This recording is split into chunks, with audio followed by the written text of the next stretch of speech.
Wala na naman nga ako magawa at napag-interesan ko nga na paglipat-lipatin yung mga gamit dahil naboboring na nga akong tignan sila. Siguro kung nagsasalita nga lang itong mga gamit namin dito ay nagalit na sa akin kakalipat-lipat ko. Pero eto talagang tukador yung bukod tangi na hindi ko nga nililipat at ngayon ko pa nga lang to ililipat. Ang dami kasi talaga nagre-request sa akin na ilipat ko nga daw dito sa may tapat ng pinto ng kwarto. Hindi raw kasi magandang tignan na nasa tabi nga daw to ng kainan namin. Ang dami na nga rin nagre-request sa akin na i-makeover ko na daw yon, pero hindi ko nga po pwedeng pakailaman yun at hindi naman po sa amin yung gamit na yun. Waiting na nga lang din ako na kunin yun dahil plano ko ngang ilipat dito yung coffee area ko. Kaso nga lang nung nag-general cleaning kami nung asawa ko, ang dami nga nagsasabi na itong mga gamit ko nga daw pang kusina, dun ko na nga daw ipwesto sa pinagpupwestuhan ng tukador. Kaya itong araw naisipan ko na siyang ilipat-lipat, pero dahil wala nga dito yung asawa ko, kaya yung katuwang ko neto sa paglilipat-lipat ay yung panganay kong anak. At ito nga yung una ko nilagay dito, yung parang pinaka mini pantry ko. Tapos ito namang 5 layers na rack. At sabi nyo nga, ito naman pinagpupwestuhan dito, dito ko naman ilagay yung lagayan namin ng mga sapatos. Actually, hindi pa nga talaga ako tapos neto maglinis, pero parang hindi ko na nga nagugustuhan yung naging itsura. Alam nyo na mga oras na to, pakiramdam ko, pinapagod ko na lang din talaga yung sarili ko. Eto nga mga ipangre-regalo ko sa Pasko, ang laki na nga ng kinain ng space dito sa may sala. Naisip ko nga na parang mas maganda yung Christmas tree na natatanaw nga dun sa may pinto, kaya pinagpalit ko sila ng pwesto nitong floor lamp. At yung ibang regalo nga na nandyan na medyo malaki-laki, pinasok ko dun sa may kwarto, dun sa may ilalim ng higaan kung saan ko nga dati nakalagay yun.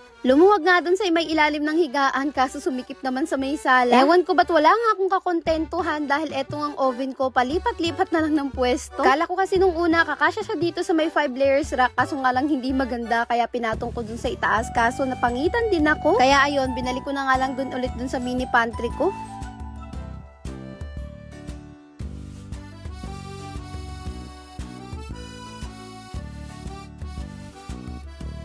At ito naman mga pinaglalagyan ko ng mga panghanda na ulam na dating nandun sa may kusina ay nilipat ko na nga dito. Medyo mahirap lang din talaga pagka wala kang space gano'n na pagtatabihan ng mga gamit pang kusina. Kaya manifesting nga magkaroon ako ng cabinet dun sa may ilalim ng lababo para kahit papano magkaroon nga ako ng space.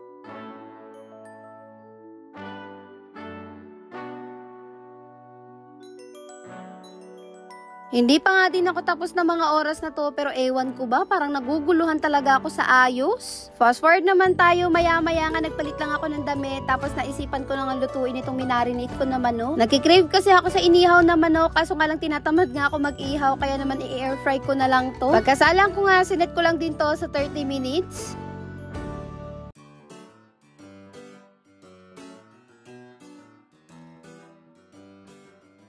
Kain po tayo mga Marcy at Parsi at yun lang muna. Salamat sa panonood. Please like and share this video.